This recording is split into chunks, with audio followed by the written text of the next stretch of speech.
HBO's announced. And the premise is that the South seceded from the Union after the Civil War, and slavery has made its way into becoming a modern institution. So it's in the industrial modern world.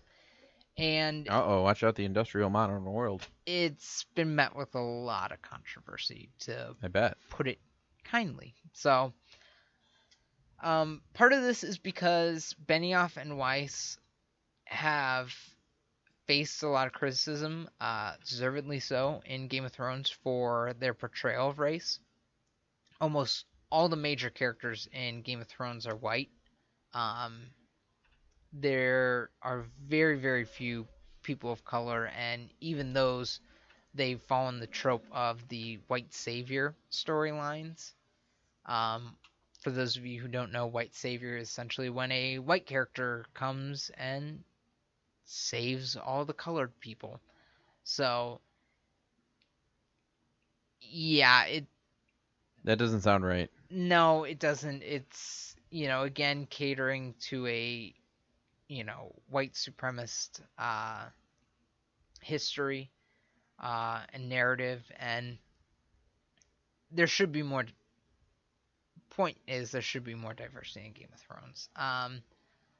And because I'm trying to put this as kindly as I can right now, but because they lack that delicate touch to be able to put some nuance to, race relations, people are a little nervous about them writing an alternate history where slavery still exists.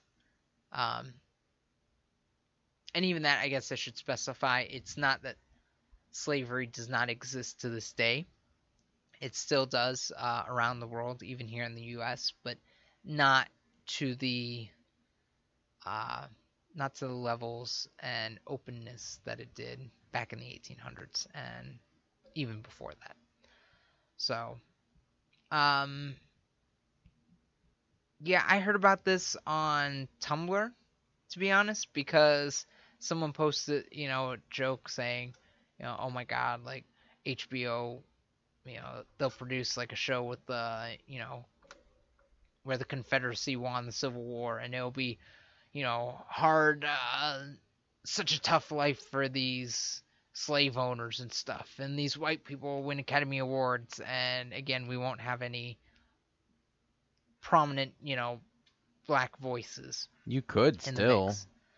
You could. I mean, in a movie like that, yeah. in a movie like that, because if you think about it, okay, say they did win, Mm-hmm. okay, if you could still, you would still have a rebellion of some form. Yeah. You would probably still have some form of like an Underground Railroad type of deal. Yes. So you could have very prominent black or African American characters. It would just you'd have to be doing it very gracefully. Yeah. Which I question if these guys can do right now. So right. I really do think that I'm not against. I'll be completely honest. I'm not against an alternate timeline story where slavery does exist, but I really don't think a white person should be in control of that. I think that one should be relegated to black directors, black actors, black writers, because they have more insight into that than I ever will. Right. I watched a film. I don't recommend this one by any means. It's because a lot of people, they see like 12 Years a Slave or something like that. It's like, oh, that's what slavery was like. Right. And to an extent, yes, but it was so much worse than that, because it was, films like 12 Years a Slave, it shows the brutality of it, but it's in some ways romanticized and dramatized, in that we are focused on the pain and suffering of a few select individuals. Okay. But we are not seeing the wide scale destruction and pain inflicted on people. Because we're talking like hundreds of thousands, millions of people who were affected by this. And there's a film called Goodbye Uncle Tom. And essentially, what the creators did was they almost recreated the circumstances of what people would be living like in slavery. I mean, you saw all these people packed onto this boat, for example, um, as they're, in the story, they're being shipped from Africa over to, the Americas to be sold into slavery. And the movie's like 3 hours long. Honestly, it is the most disgusting thing I've probably ever seen. I mean, it was hard to stomach watching that. I had to I couldn't even finish the whole for me, Right. I'm a person where it's like, no, I can sit through a whole movie. It's like no problem, no matter how gruesome. But this was beyond me. Like I guess my sensitivity levels sometimes are dull. Like I at least believe I can take on anything, that's uh presented on screen. But it was something I couldn't even fathom. And to think that it was real life is, again, unbelievable. But it did happen. And like I said, we need more black voices out there. So black people, they wanted to do, an alternate story of the Confederacy, talking about, and even making commentary on what it's like to be black in a, modern industrialized world. Um, what is the carryover from slavery to today? Because there's still a lot of it. You have, I believe I'm using the right term here, but the gentrification of neighborhoods, where it's sectioned off based on race because Right. people are too afraid to intermingle. You have, you know, minorities constantly at a lower or at a disadvantage in economics, in their economic standings. Um, I mean, the list just goes on and on. It's like the fact that whenever we see drug lords and criminals, it's always people of color who are getting arrested and incarcerated time and time again. Um, and yet we see all the white people who do it, some very powerful, influential people who are either consumers or distributors or whatever, and there's not the same treatment given to them. So, Right. any, I, I don't know. It's just blew me away that they'd have, I guess, the audacity to say like, we could do this, when I think you could just as, especially for HBO, for someone, an established organization like this, you could have found other talent, other stories. Um, they're just as interesting. I'm not saying, Wise and uh, oh no, I'm blanking on his partner's name, but I don't think the Game of Thrones showrunners should be barred from ever doing Project again. I think they are amazing at what they like. They created one of the most popular shows in history with Game of Thrones, but at the same time, did it have to be this story?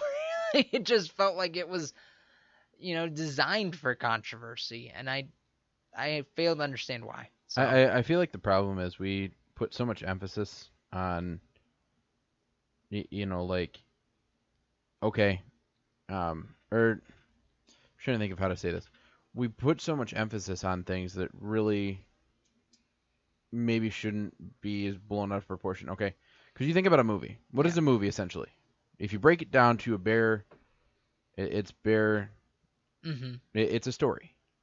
It's telling a story that somebody came up with, Yeah. or somebody came up with a little help from history, or something like that. And to me, my big problem with this whole thing is, okay, yeah, we need to have, more African American voices, maybe a little bit more. leading roles like that. Okay, cool.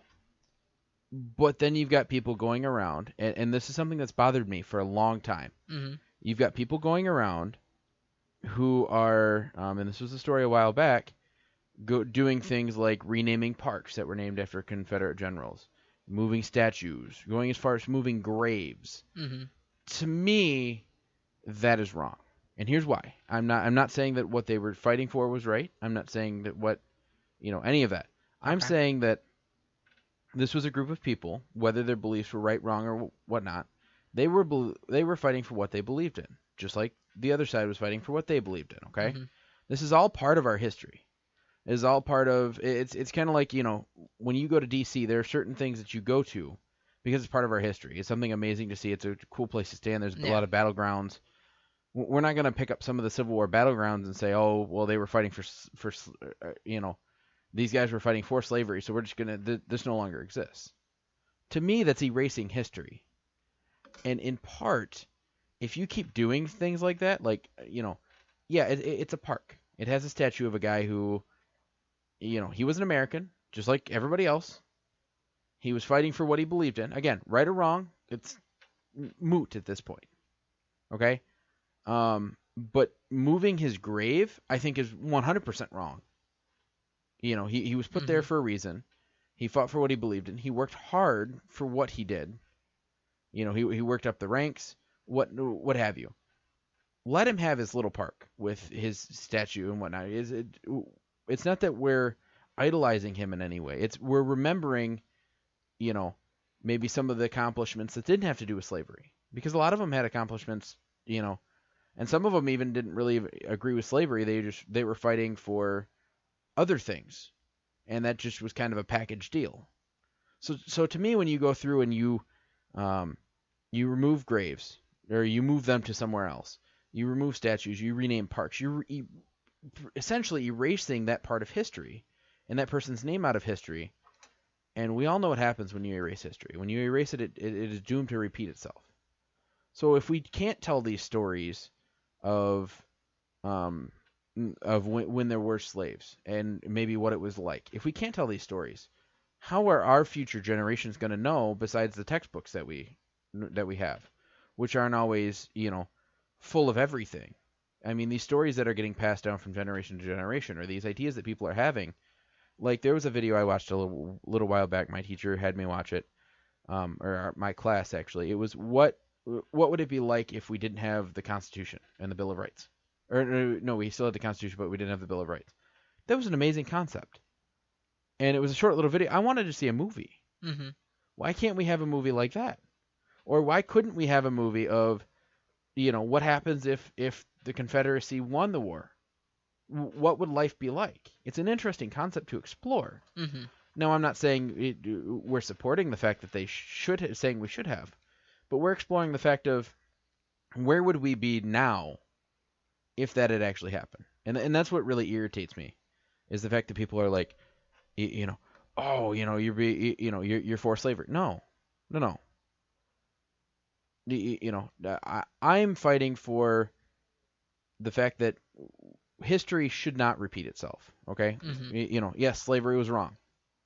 And everybody knows that now. Yes, there's still a little bit of racism going on. We're still working through it.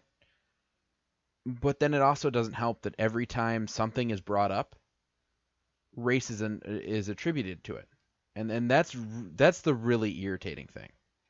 You know what I'm saying? Like, you get, and again, not trying to be racist, but you get, two white guys get into a fight and one shoots the other.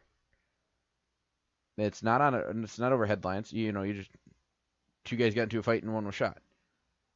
If it happens with, whether it's two black guys, a black guy, a white guy, whatever, you've got all these organizations coming out saying, oh, he was racist. No, it was two guys got into a fight over something.